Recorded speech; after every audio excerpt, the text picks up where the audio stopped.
Welcome back to our special investigation of the FAA's questionable hiring practices concerning air traffic controllers. With us now, Moranda Reilly, who aced her air traffic control exam, but was told it wasn't good enough. Moranda, welcome to the show. I want to start with some of that sound we heard, the audio text that you received. Remind the viewers about the cheating. Listen to this. Allow me to go to work and come home, provide you with an email that will be extremely crucial in the opening stages of this hiring process.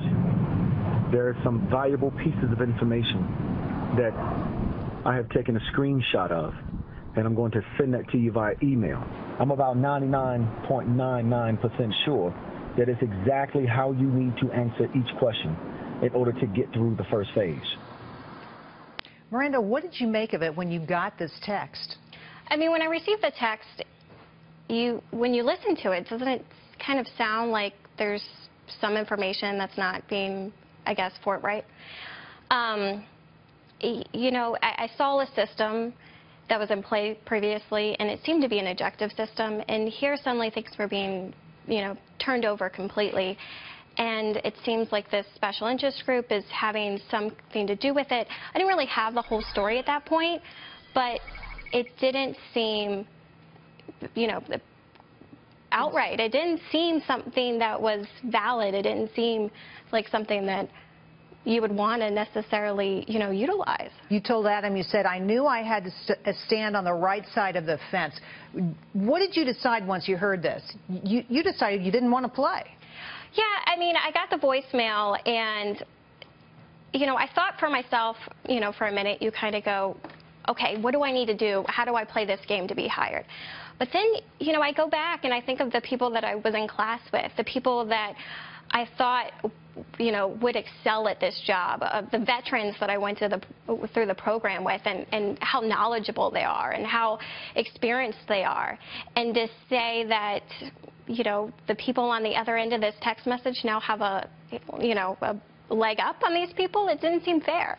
So there had to be outrage on your part. I mean, were you angry? Were you viscerally angry at what happened? I was angry, but I was really disappointed, I mean, here's a government that you hope encourages people to better themselves, to go through school, to get as much training as they can, to succeed in every way that they can by their own initiative.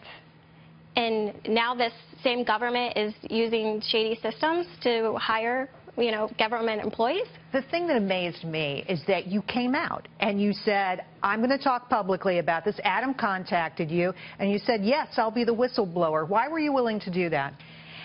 I didn't really think about it. I just did it. After the hiring changes were announced, within 48 hours, I created a Facebook page. I knew that all these different programs, were kind of disassociated from each other. We had all these different graduates, all these different students across the U.S. that weren't maybe necessarily being informed of everything that they needed to hear, that maybe had heard about the hiring changes but didn't really know how to connect with other students and graduates. So I started this page, and at this point I had already been involved with the page when the hiring process was going on, and I had already started hearing and connecting with so many of these graduates across the U.S. and hearing so many stories of people that have given up so much for this, for their life dream. I mean, Matt and Ben and everyone that you saw in that video have pursued this with a vengeance because it's what they want.